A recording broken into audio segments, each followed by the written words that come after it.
Thank you so much, Robin, and thanks to you and Martha for inviting me here. I've only been to Palermo once before, and it was 25 years ago. Sorry, are we there? Yeah.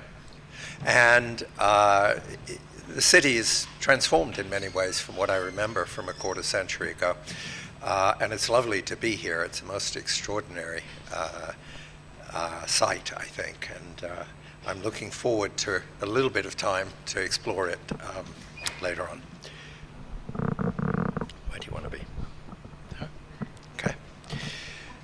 So, when I was first invited to do this, I thought I would talk about desperate remedies, which is a history of psychiatry, mostly American psychiatry, from the beginning of the 19th century, which is really when the profession comes to be, all the way down to the present, or as close to the present as I could get. But speaking with Martha, she said, well, remember, medical audiences like to have slides. And so I thought, well, perhaps I'll switch focus and talk about mental illness, or madness, as it was called for most of the time I'm going to be talking about, over the course of a very long span of history. My Madness in Civilization book starts with ancient China, ancient Greece, ancient Palestine, all the way up to the present, and it looks at things like art and music and religion and politics and medicine. And to do all that in the space of about 600 pages is an exercise in chutzpah. So today is even worse, because I'm going to talk about that 2,000-year span in the space of a half hour or so. So you'll have to forgive me if I slide over things pretty quickly. But it's obvious when one looks back over the centuries and over millennia that the problems posed by mental illness have given birth to all sorts of elaborate sets of social institutions and systems of knowledge that try to comprehend and to contain and to manage and to dispose of the powerful symbolic and practical threats that serious mental illness poses to the social fabric and the very possibility of the social order. And we live in an era now where, despite modern science and massive research programs, the etiology of our schizophrenias and our bipolar disorders remain uncertain and mysterious in many ways. So imagine our remote ancestors having to try to cope with this problem, with the depredations of madness, which must have seemed ever more daunting to them, baffled. They sought somehow to explain, and they often turned to the realm of the supernatural when they looked to understand this. The wrath of God or of the gods, possession by the devil or by evil spirits, bewitchment, sometimes even in 17th century England, the idea of the astrological influence of the planets. All of these things could be invoked as explanations for mentally disturbed behavior. Sometimes even there were suggestions that madness might have some positive qualities. It was a product of divine blessing. That was rarer, but nonetheless, one can see it. So madness surfaces repeatedly in religious texts and practices. The Hebrew Bible is replete with stories of those who are bereft of their wits, who are raving, frenzied, or thrust into the depths of melancholy. And I'm going to go to my first couple of slides now. Is that going to work? There. Okay. So here is a rendition of Nebuchadnezzar, whom we learn about in the book of Daniel, who lays siege to Jerusalem and destroys its temple, and he loses sight of who the real ruler is. He's all-powerful, and he's forgetting that there's God. And in the midst of his boasts about his accomplishments, God teaches him the necessary lesson by reducing him, as we see here, to a bestial form of madness. As the Bible puts it in the book of Daniel, let his heart be altered from that of a man, and let him be given the heart of a beast, and let 7 seasons pass over him. So there we see that. We can next think of in the book of Samuel, where we see Saul, the king of the Jews, who rebels against God and doesn't follow out to the letter the divine orders that he gets. He's told that what he needs to do is slaughter all the members of a rival tribe, the Amalekites, both man, woman, infant and suckling, ox and sheep, camel and ass, and spare them not. Well, he does go out and utterly destroy all these people, but he spares the king, and he spares the best of the sheep and the best of the lambs, and so forth. He was accordingly denounced by Samuel, who told him he disobeyed the Lord and he would suffer the consequences.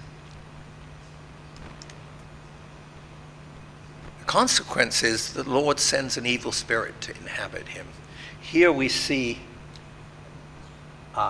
David trying to play the harp to calm him, and Saul bent on killing him. And David flees quite sensibly and survives to eventually replace Saul as the king. At the end of his life, it's a little difficult for you to see here, but because God has deserted him, when he's faced by the army of the Philistines, he's going to lose. His sons are killed, and over here, he is busy at the last killing himself. This is the price for disobeying what he'd been told he must do. And it's very interesting, the Hebrew word for a prophet can also be rendered as somebody who's distracted or somewhat out of their wits. And often when we read about the Old Testament prophets, we're kind of at a loss to know, are these really sane people? I mean, they're thing. So the New Testament provides us with still more accounts of madness conceived of as possession. Christ is regularly pictured as casting out demons. From Mary Magdalene, for example, 7, all by herself. And on one notable occasion, Jesus travels to the land of the Gadarenes, and there is a madman there, whom all the villagers are frightened of, and Christ goes up to him, and he casts out the demons. That one, sorry, that way. This is a Saxon Bible, that a little bit of which is preserved in the Getty Museum up the road from me, where I usually live. And what Christ does is cast the demons out of the madman into this herd of swine here, who, once inhabited by the demons, rush over a cliff and drown themselves. So endeth the story. So prayer and exorcism were a remedy canvassed for cases of insanity for a very long time among Christians. And suitable rites were accordingly made up by the church to permit priests to cast out the devil and his minions. So, oh no, we got slides in the wrong order. Forgive me. I'm going to skip ahead. Nope. Where is the missing one? Oh, sorry, a couple of missing, unfortunately, I think. Maybe they'll show up later. Because one of the things that happened periodically was that the mentally ill was seen as cursed by God, maybe witches or the victims of witchcraft. And I thought I had 2 or 3 slides, they may be out of order, you may see them in a bit, where witches were burned at the stake. And there was thousands of witches over the course of a couple of centuries burned in this way across Europe. So that is an important part of the story, and a way in which this supernatural accounting of madness could lead in some very dark directions. Alongside that, there's the problem of day-to-day, how are we going to cope with people who are distracted and disturbed and melancholic? And the answer is, for most of the medieval period, that responsibility devolves on the family. They have to cope as best they can. Occasionally the church also intervenes and provides some additional support, but largely these folk are really at the mercy of whatever it is their families can cobble together to make their existence possible and to make family existence possible. Throughout this period, poverty is, particularly if it's voluntarily assumed in the medieval period, seen as actually it's something with considerable religious status and meaning. There are lots of passages in the Bible that talk about giving up the worldly things and the blessings that will bring to you. Good luck with that. But anyway, neither the church nor private or public authorities really made any sustained attempt to match effort to need. Though some of the monastic foundations played a considerable role in the care of the mentally ill, if such people were ever confined. I'm going to show you in a minute a slide of perhaps the most famous example of that, Bethlehem Hospital, Bedlam, which is of course part of the Maudsley these days. So that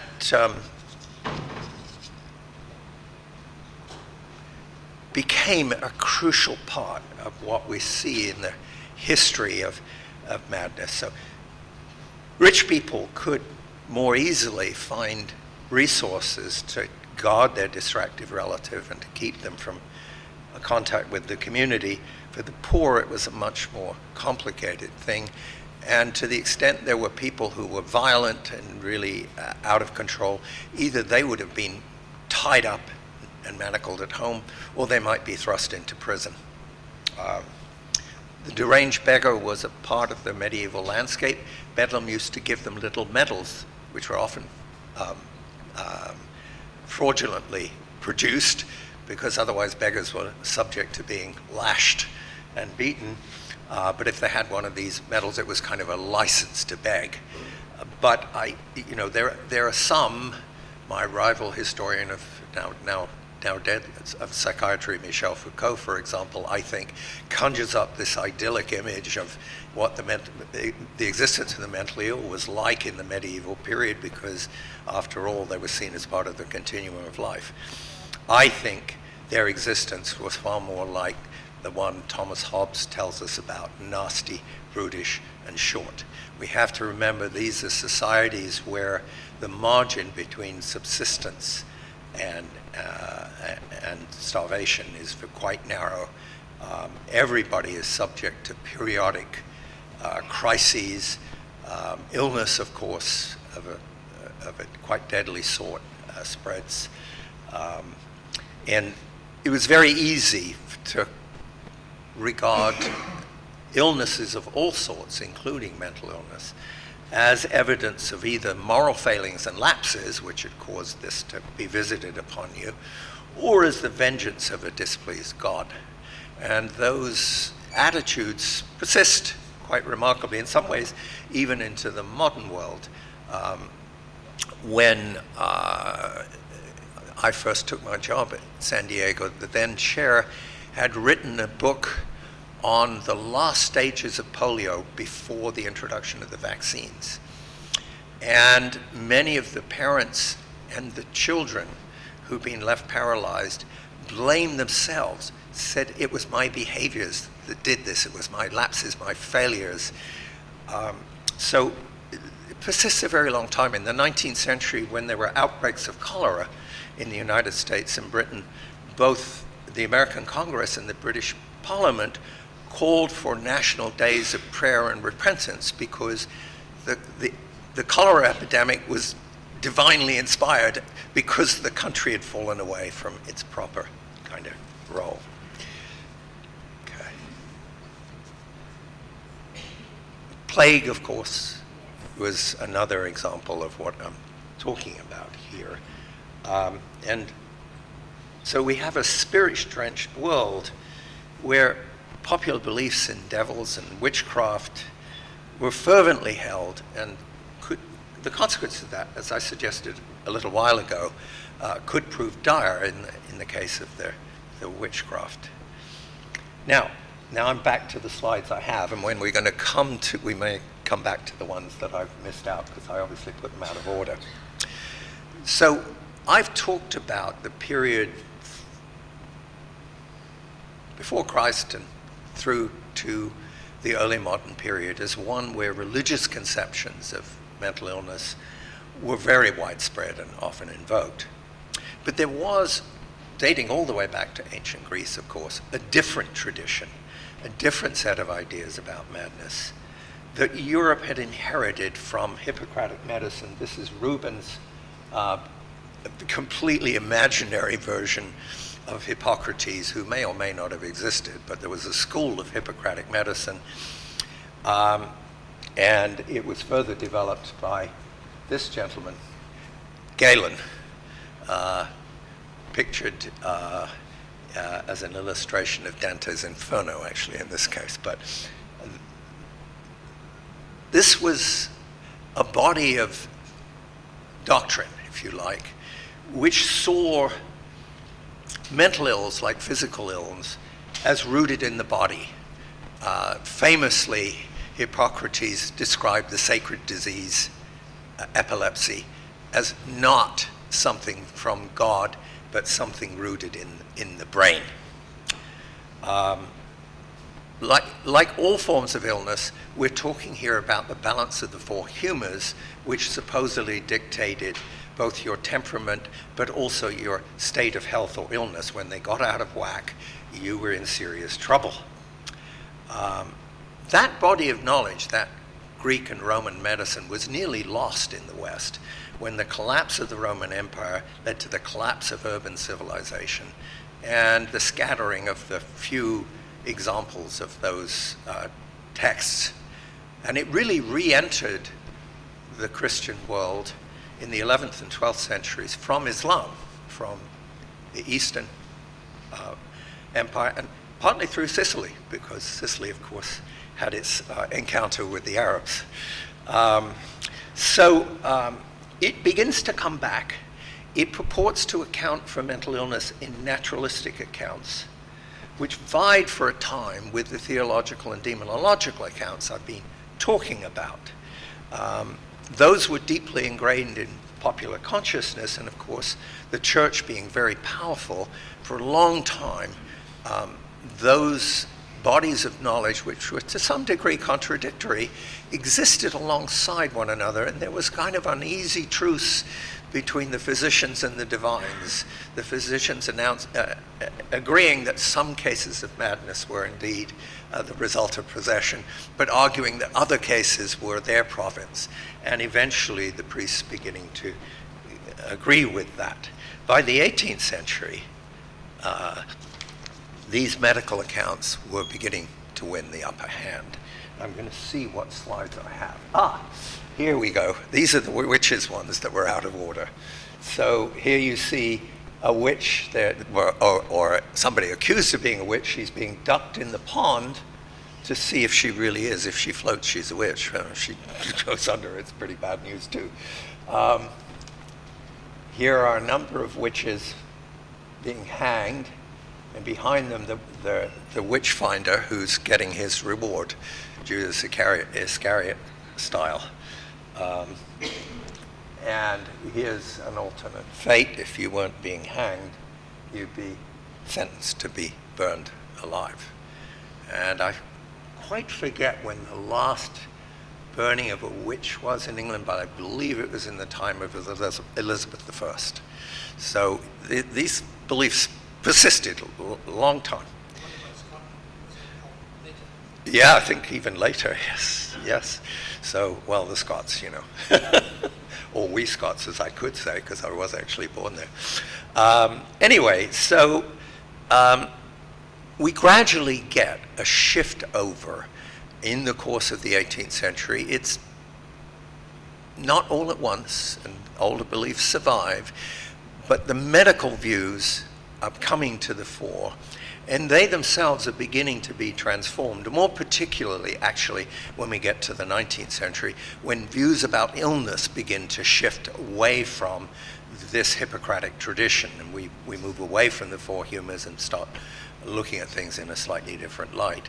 But even as early as the 17th century, we see the birth of an increasing influence in the brain and the nervous system as possible ways of understanding how the body's put together and worked. And that's when the term neurology is invented. And it's sort of symptomatic of this shift in educated opinion, not necessarily popular opinion at first, to things. So, let me see what I have now. Yes. So during this period of religious, I talked about the existence of exorcism and rites to get rid of. This is St. Ignatius of Loyola here, and he's not yet a saint actually, but you can see these various obviously distracted people, and here you can see the demon. If I don't know how easily it is to see that, but that's a couple of demons who fled the bodies of these people. There's one of these pictures in Vienna, there's another one in Genoa where I've seen it. It was Rubens was a proponent of the Counter-Reformation, and this was an example of the power of the church to be able to accomplish these things. When in high school, obviously at home. Yes, I think it's a widely spread image.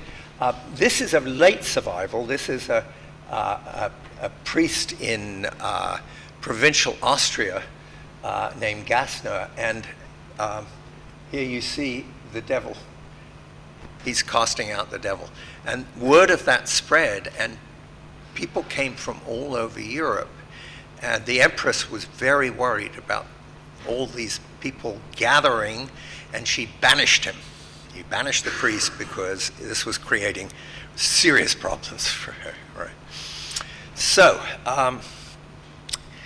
we move beyond that era, and we get the beginnings of a move towards dealing with serious mental illness by putting mad people into institutions.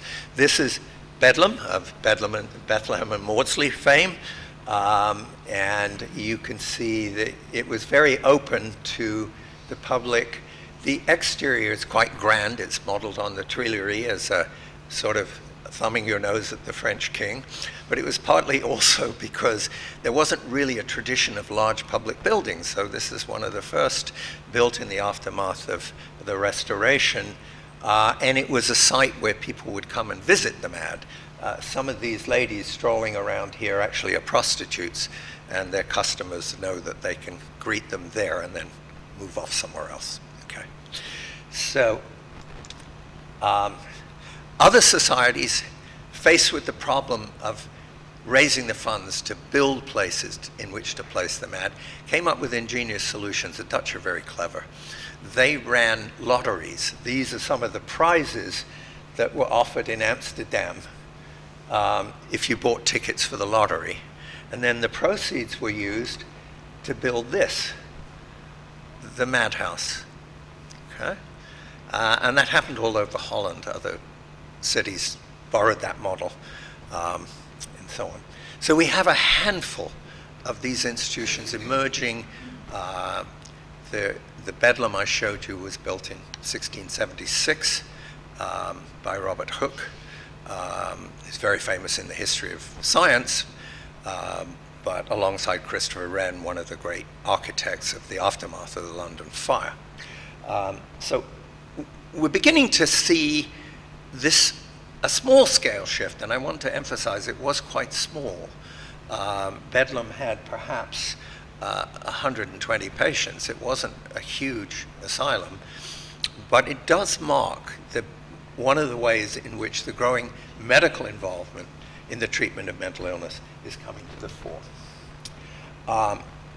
In Britain, which was a very entrepreneurial society then, not so much now, but in the 18th, early 19th century, the motor of modernity in lots of ways. And one of the features of that modernity was the building of private madhouses where the rich in particular could place their relatives. The scandal associated with mental illness could be hidden away. But this one is actually Brislington House near Bristol. It was purpose-built, and amazingly, because there'd been fires where patients had just perished, sort of like the scandal of the cladding in Kensington and Chelsea before I arrived. This one was built with an iron framework to avoid that danger. And it was a favorite resort of the rich. But many of these places had a very sinister reputation because there was no standardized way of judging who should belong in, who should be put in them, no system of inspection. The opportunities to get rid of an inconvenient wife, for example, were obviously there. And there are enough documented cases to know that wasn't just speculation, it actually happened. So, in the 18th and into the early 19th century, we get the rise of these institutions. We get a growing medical presence, and echoing the culture in which they lived, many of these medical men saw madness as stripping away the veneer of civilization, sort of like Freud and the id, I suppose, and that you were tossed to, in the case of people who were mad, they'd lost what was distinctively human. In particular, they'd lost their reason. And so discipline became a large part of how they were dealt with. Beatings, chains, bars, and then as we move into the Industrial Revolution, some of the new technology gets adapted. And so the Dutch physician Herman Boerhaave had suggested that near drowning might be a way of shocking patients back into sanity. That actually had an ancient root. In Rome. There'd been some shipwrecks with lunatics on board. And they supposedly, after being nearly drowned, had recovered. So I'm just going to see whether this is, yes. So this is a little device invented in modern-day Belgium by a psychiatrist named Ghislain. And it's called a Chinese temple. And what would happen here, you see, this looks like an elevator, a lift, right? And you've got a capstone. So the patient is brought into here. The door is bolted shut. The brake is released, and the interior of this descends under the water you see down here. And when the bubbles stop rising, you pull them out. And supposedly that's going to cure them. And even Ghislain said, toutefois, c'est très dangereux. It's very dangerous to do this. Nonetheless, so that was one such device. And then we've been hearing about depression and antidepressants and, recently, and tranquilizers. So here's the first use of the word tranquilizer in psychiatry. There it is. Now it looks like an electric chair to me, because I live in a barbaric society that still murders people by the state, not to mention all the other murders we seem to be replete to. But this is Benjamin Rush's invention. Rush was the leading American physician of the Revolutionary era, one of the signatories of the Declaration of Independence. The device here, this was padded. It cut off all sensation. You couldn't hear or see anything. You were strapped in, you were immobilized, right? And you also could have cooling things put to your head and warm things down here to draw the blood away from the brain, because that was what Rush thought was the operative feature of this. So that's the tranquilizer. He has a bucket underneath the chest. Yes, that's so he could void his bowels. Oh, you could be in there quite a long time, and if you were recalcitrant when you came out, you put back. There were also swinging chairs. Erasmus Darwin, Darwin's grandfather, invented one of them, and exactly what was described. You'd have a beam from which was suspended something that looked like an armchair, and there was a way of causing that by cranking to rotate very, very fast. And you could change the direction. Some of the machines even made you do a loop-to-loop. You vomited, your hair stood on end, you voided your bowels and bladder. Again, we see a sort of shock therapy avant la lettre, right? So these devices come along late 18th, early 20th century, late 18th, early 19th century, fortunately. And they don't survive, actually, very long because a new generation comes along and says, no, mad people aren't folks who've lost everything human about themselves. They retain some element of reason buried beneath their psychopathology, if I can use an anachronistic term. And that if we use something called moral treatment, we can coax them back to self-control. We can reclaim them for humanity. And we need to do that by practicing kindness and avoiding shackles, avoiding beating people, putting them in an architectural environment, what we might call moral architecture, that emphasizes they're not locked up as prisoners. There we are. The most famous such early institution is the York Retreat, this building here, which, as you see, has no obvious barriers to the outside world. The windows up here look like conventional Georgian windows. There were no bars, but actually there were bars. The divisions, which normally would have been wood, were iron, but painted to look like wood. So you had security, but you couldn't, right? And in the back, there were acres of grounds where you could exercise and where they kept animals because they thought petting those animals helped. And beyond that, it looked as though you could just escape. You could just run out into the countryside and get on your way. But in fact, there was an architectural device, a deep ditch and a wall that were hidden. That's called a ha-ha, because if you try to escape, ha-ha, you don't, right? So this, for a time, became the model institution. Tuke was actually not a doctor. He was a tea and coffee merchant and a Quaker. And he imported doctors to try and treat patients with the bleedings and purges that were the standard therapy of the day.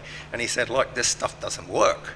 The only thing that works if people are melancholic is put them in a warm bath, and that sometimes helps them feel a little less down and out.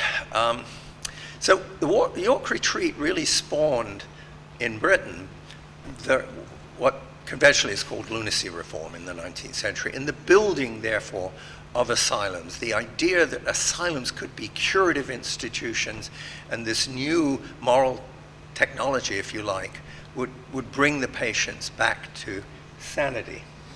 And so that began in a period of extraordinary, almost utopian optimism.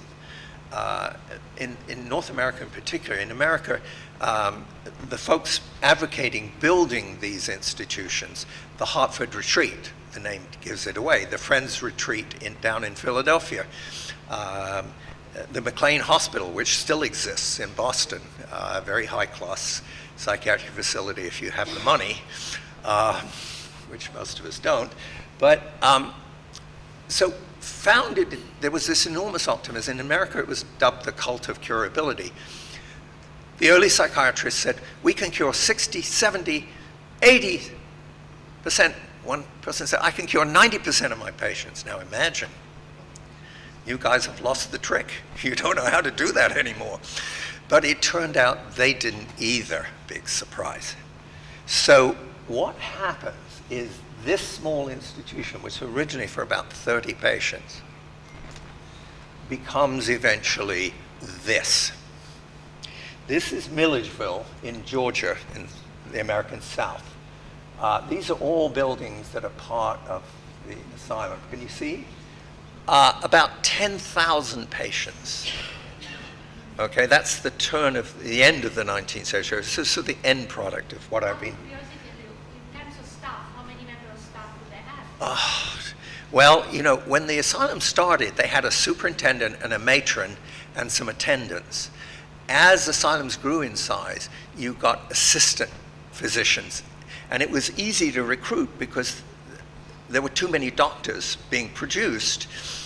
And these were jobs that basically paid very little, and you weren't allowed to be married, for example. But you had room and board and some sort of salary, and it was a secure position. So the staff just grew, but they didn't grow proportionately. Gradually, in the York Retreat, the emphasis was that the superintendent knew every patient and their idiosyncrasies. In this place, you can imagine, it's impossible, right? This is the central building of Hudson River State Hospital in Poughkeepsie in New York. The rest of the asylum is spreading out to the sides. So we can get beyond. That's Illinois. And this is in Vienna. This phenomenon is really all across the Western world. This particular asylum, later on, after the Anschluss, is one of the areas where, forgive me, defective children were murdered. And that's a terrible story I'm going to come to. So these asylums grew huge, and the early promise to be able to cure completely disappeared. Psychiatry had to find an excuse. What's the rationale for an asylum if it's not a curative institution? And what are we doing? What's our purpose? Why aren't we able to cure? And the answer that emerged in the late 19th century, and it emerged in France and then spread to Germany and to England and to North America, the answer was that mental illness was the product of defective heredity. This was evolution run in reverse. This is post-Darwin. So what's happened is the biology's gone backwards. And so that's why they're incurable. But the reason you have asylums is if you release these people who lack self-control, they're going to breed like rabbits. Once they're in the asylum, that can't happen. Okay. So the language that you come across when I read what's being said is extraordinary. Patients are referred to as monstrosities, as tainted creatures. People with Henry Maudsley is one of the chief architects of this language of degeneration. He says, you can't escape the tyranny of your organization. You are who you are, and in this case, these are people who are incorrigibly inferior and have to be locked away. One British psychiatrist said that these are people with pedigrees that if they were puppies would condemn them to being drowned in a horse pond. Okay? So it's very, very dark language. An example of how just simply the move to regarding something as an illness doesn't necessarily produce positive outcomes. And indeed, in my state, in California and all across the United States in the early 20th century, the upshot of this was, well, we're housing these people forever and ever. They're just a burden. We don't want them breeding, so what are we going to do? We're going to sterilize them. And so laws were introduced across the United States to permit the involuntary sterilization of the mentally ill. And that led in 1927 to a very famous test case that went to the Supreme Court, Buck versus Bell. And an 8-to-1 ruling said, 3 generations of idiots enough. The state has a vested interest and can. I'm going to finish in just a minute. Allow for some questions. So the small therapeutic institutions are long gone away. Silas Weir Mitchell, who's probably the leading American neurologist of the late 19th century, visited one of these asylums, and he said, I walked through wards full of living corpses, Pathetic patients who've lost even the memory of hope and sit in rows, too dull to know despair, watched by attendants, silent, gruesome machines which eat and sleep, sleep and eat. So it's really the nadir of this kind of thing. It's what prompts, when psychiatry says we've got to do something therapeutic, it's what prompts the desperate remedies that my most recent book talks about. But what it also prompted, when freed from the constraints of democratic society, because there were people in Britain and North America obsessed with genetics, many of them people supposedly progressive, H.G. Wells, for example, a number of people, who were advocating we should just, as an act of mercy, kill these people. But in democratic societies, there was enough opposition to that mercifully it didn't happen. In Nazi Germany, by contrast, it did. The Nazis borrowed the California sterilization law and made it the law of the Third Reich. So there was mass sterilization in the second half of the 1930s. That's another assignment. That's Claybury in Essex. It's just a floor plan. You can see how enormous this is. And these are how the insane come to be viewed as degenerate. You see how different they look from the rest of us.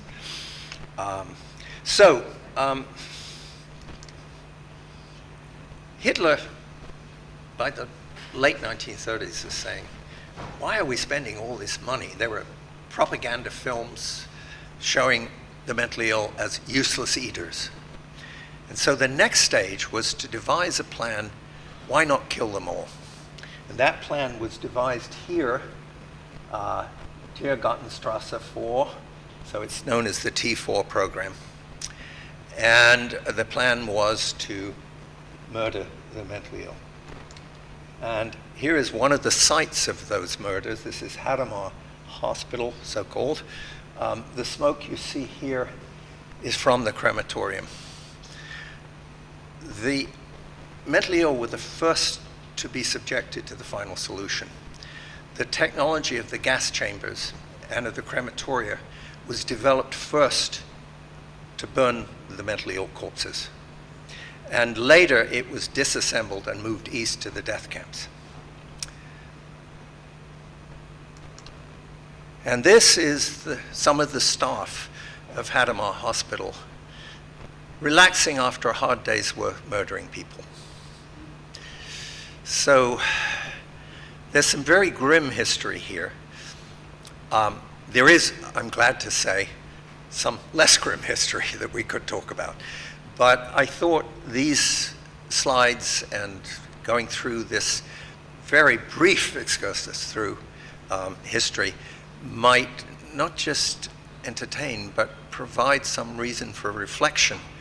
And in particular, one of the things I find most striking, and it's a mark of my age that I've been working in this field for more than a half a century now. Everywhere I look, one of the things that exacerbates the problems associated with serious mental illness is the stigma that clings to it. And it's a stigma, if I may say so, addressing an audience of psychiatrists, that extends often to the people charged with treating them. So we all know all the jokes about shrinks. And I think within my own profession, studying this kind of history is not exactly high profile, right?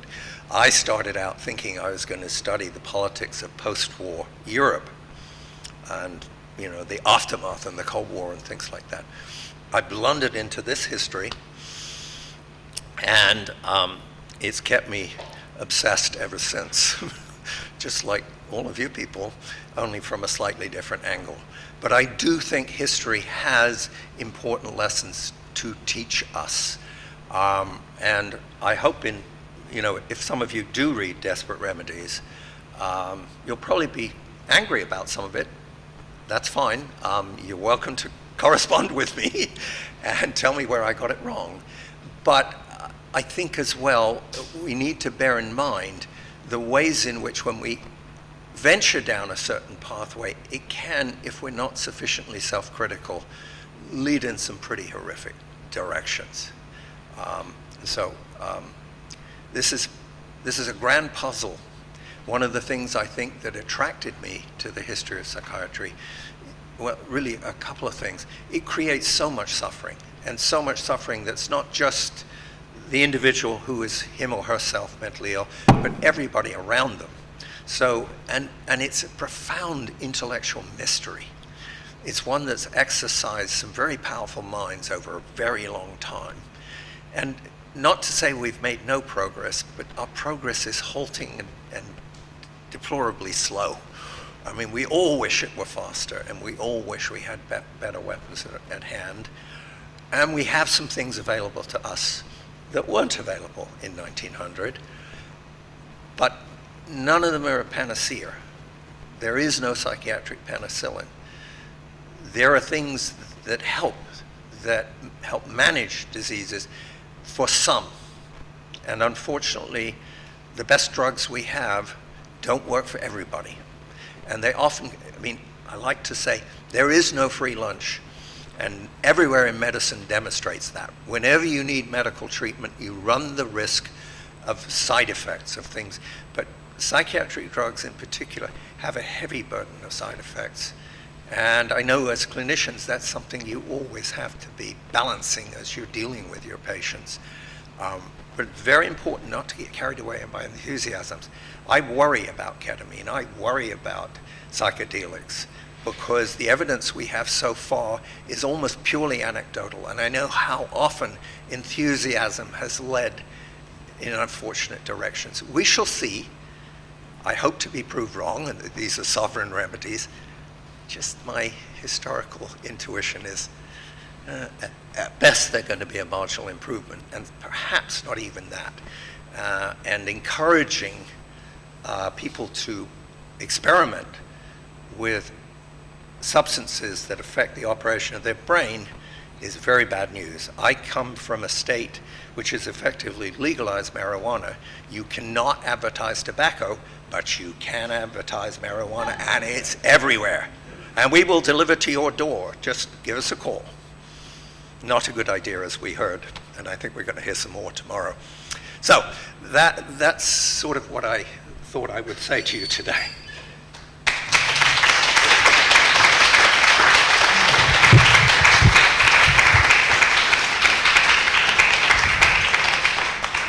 So you said it was impossible, but to cover the ground, but you made a pretty good stab at it. A question from the back.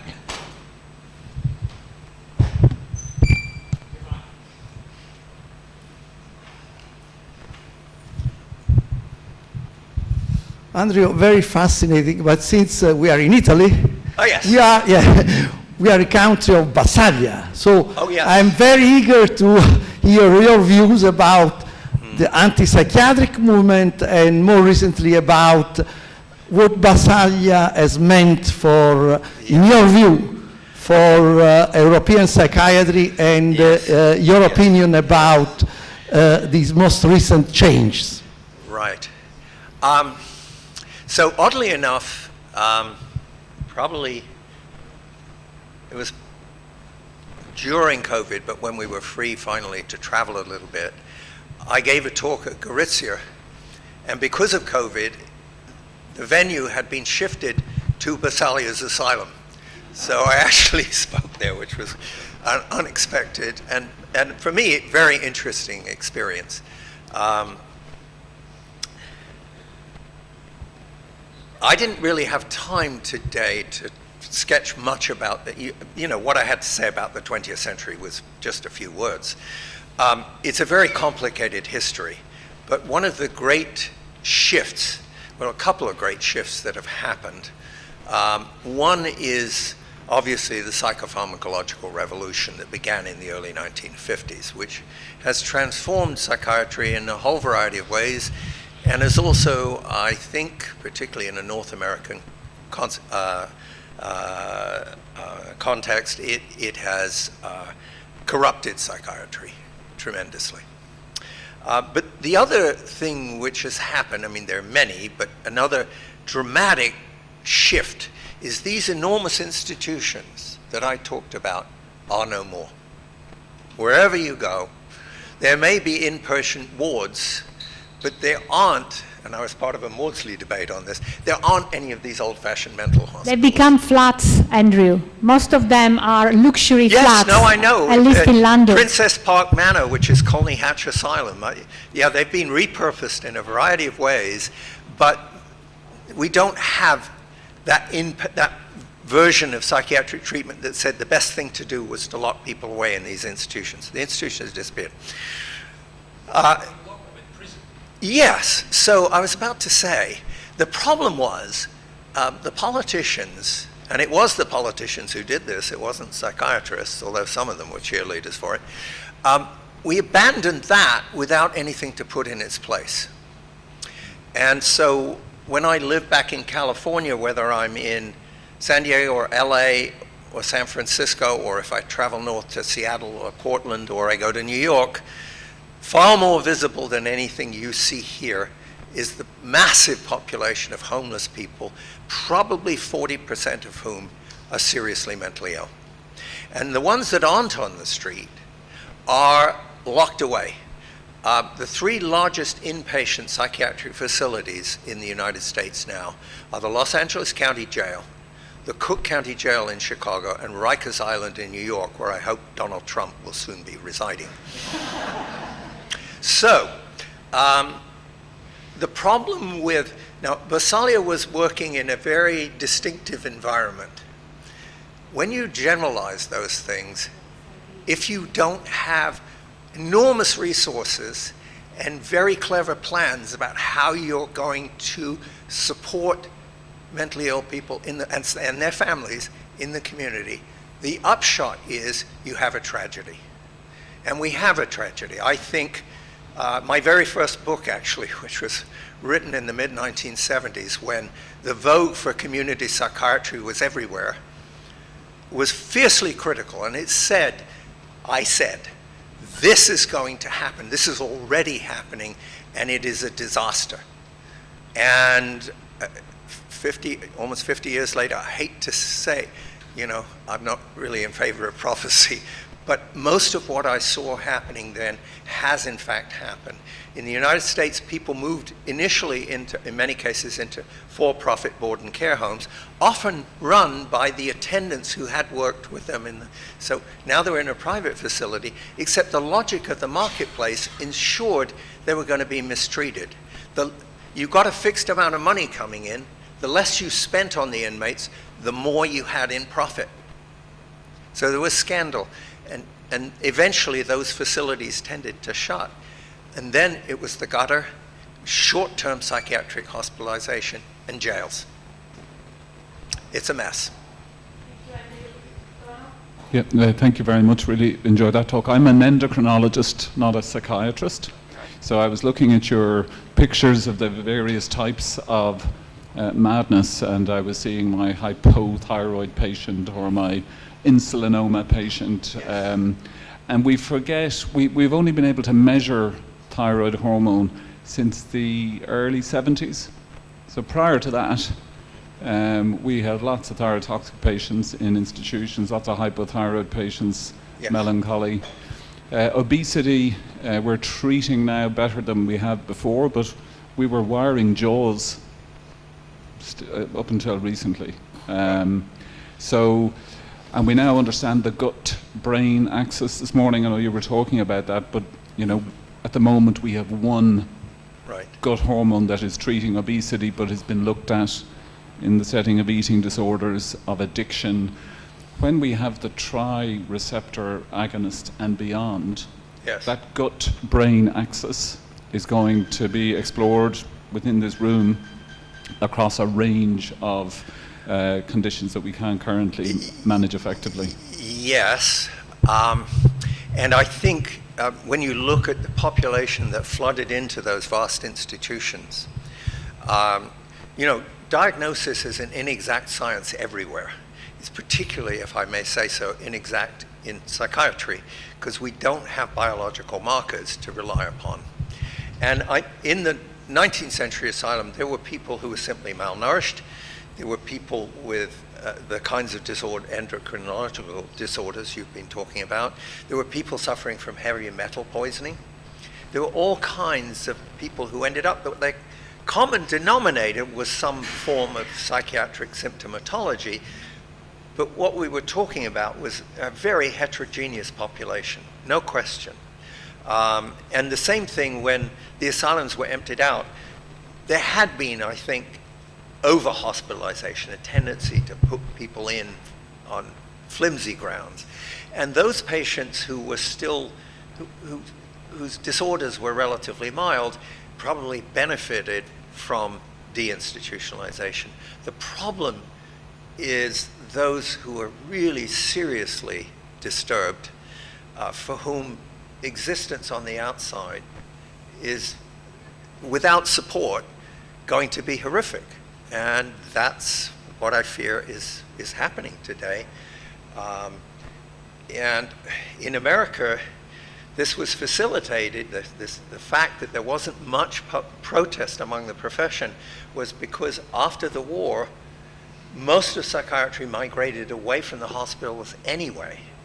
80% of psychiatrists were practicing outpatient, office-based psychiatry, and the ones in the institutions were often foreign trained, weren't licensed to practice medicine anywhere in America other than in the mental hospital, were the stigmatized part of a stigmatized profession, forgive me.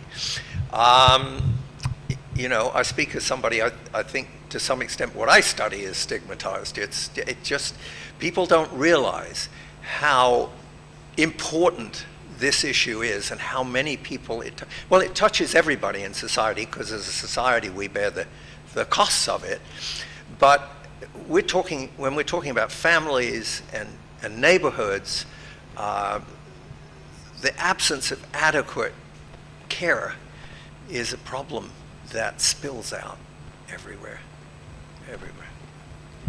While I deliver the microphone, I was going to say I'm very pleased that Donald is here, and if he hadn't spoken, I would have picked on him, because I do think that, I'm going the wrong way, across medicine, there have been desperate remedies everywhere. And, you know, my mom has a quite severe lung condition. Yes. In a context where you can do X-ray, you can investigate the lungs inside out, there are biological markers, but still, there's no treatment, and the diagnosis is not as clear-cut, because yes. there are different ways you can measure pulmonary fibrosis Yep. and approach it. So what I'm saying is that sometimes it's not just about biological marker, sometimes it's about the complexity Yes. of the, you know, and in psychiatry we are, I think, very fortunate, because we are dealing with so many dimensions of the individual that I think even when we begin to accumulate, and I go back to Catherine, even the understanding of genetics is still so far away from how it translates in clinical practice. But we are getting there. I think we are luckily very far away from the way genetics was used in Germany, Yeah. or the way everything. So I think we are learning from history, I promise you. I get that, and I would say, you know, psychiatric genetics was set back for a long time after the war because of the way it had been used in Germany. And then gradually you see it beginning again, and then it becomes respectable as it is now. And it's kind of, in some ways it's a good thing we've forgotten that. Most of us have forgotten that history. But anyway, yeah, you have a question. I have two questions. In fact, one is very short, the other maybe a bit longer. Your book, Desperate Remedies, has that anything to do with Thomas Hardy's novel, Desperate Remedies, or not? No. And no. Okay, thank you. But the second question, you mentioned in the discussion now that the psychopharmaceutical revolution somehow corrupted Yes. the medical system, and I was just wondering if you could elaborate on that. Oh yeah, for sure. Yeah, be happy to. When Desperate Remedies was published in Britain, which has very unfortunate libel laws, a libel lawyer went through it with a fine-tooth comb, especially for the later chapters, and told me I had to put things like alleged or denies whenever I was speaking about some of this. But what has happened over time is that clinical trials have become enormous. They've become transnational. The data, the funding for those is largely not public funding, it's drug company funding. The drug companies own the data. They have a vested interest in not putting forth into the public arena the data that compromises the things they're trying to sell. And they have employed American psychiatrists to promote, for example, off-label uses of drugs. There's one famous child psychiatrist at Harvard, Joseph Biederman, who failed to declare at least 1.6 million in income over a short period, and who promoted the idea of childhood bipolar disorder.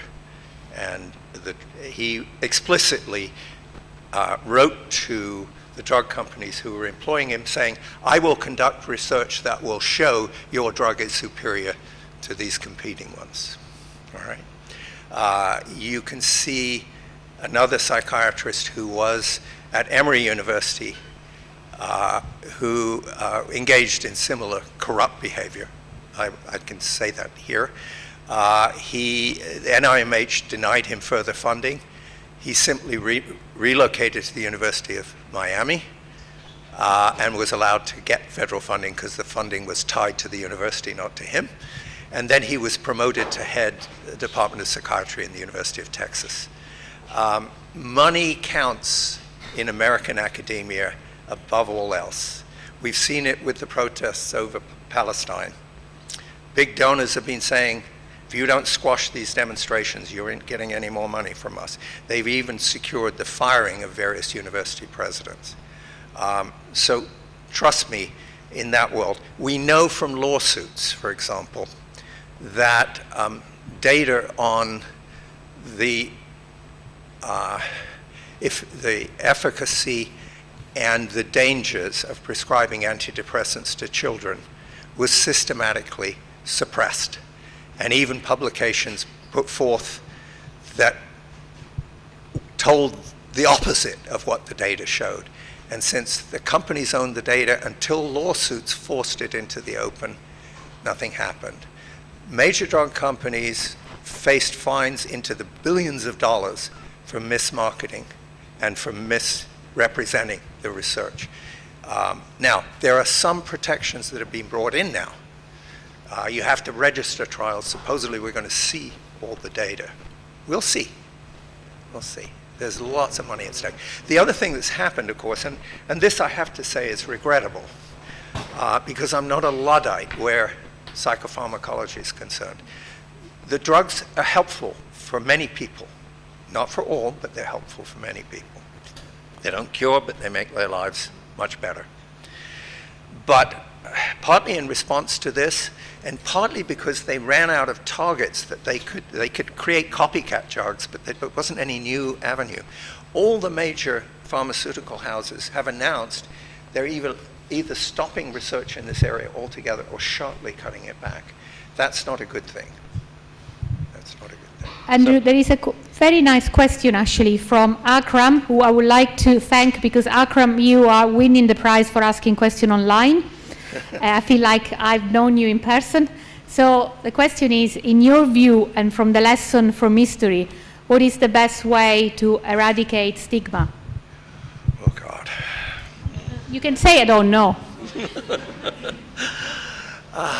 Dear. If I knew how to do that, obviously I would tell you Maybe the next how book. to do it. No, I mean, there have been attempts to do that. There were attempts in Canada, for example, back in the early 60s. It was a program of public education in Saskatchewan to try, it was part of, when patients were being released, it was, we need to decrease the public stigma surrounding. You know what the sad result of that was? It increased the amount of stigma. people are mental illness is a mystery. It's disturbing to all of us. Our own hold on sanity sometimes may seem a little shaky. We all experience periods of sadness, or periods where we're less than fully efficient, we feel as though we're dragging.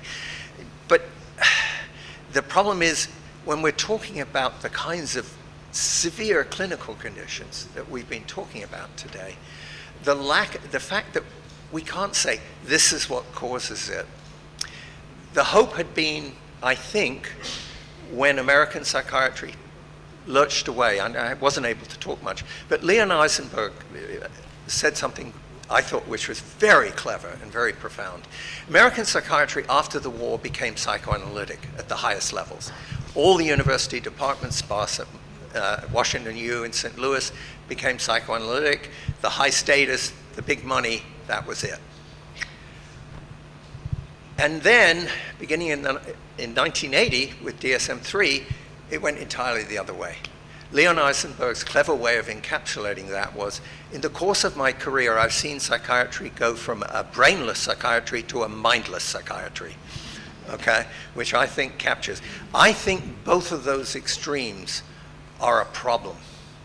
The disorders we are talking about here are incredibly complex.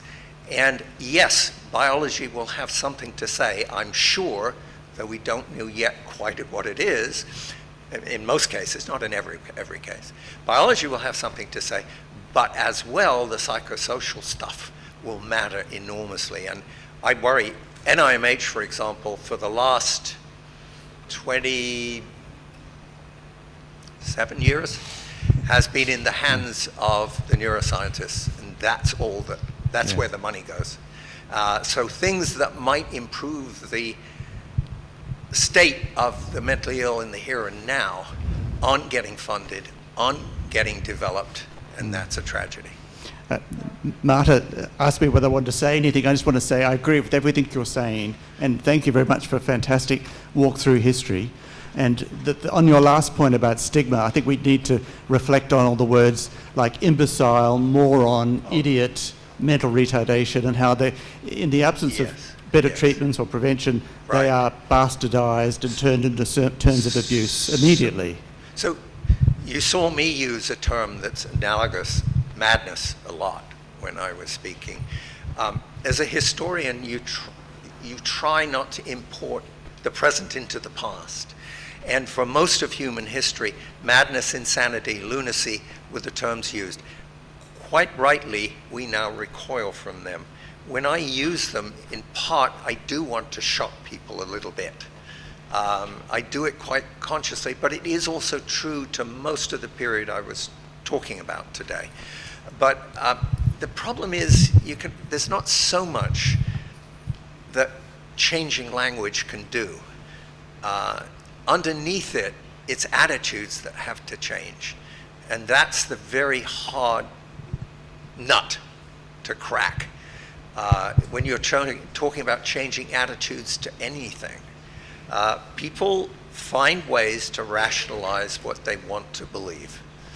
And shaking them out of that, I don't think we want a Chinese temple experiment, but something that will. I think what often happens is if someone in your family suffers this thing, then you realize. But that's a very heavy price to pay for making that progress. Martha, are we done? Thank you very much. Sorry, I was distracted by being told I'm late. Andrew, of course, is going to be with us at the aperitif, so you can ask him more questions. Alex, sorry, I know, Sylvia, you had a question for him. So thank you very much, Andrew. It's been a pleasure having you with us.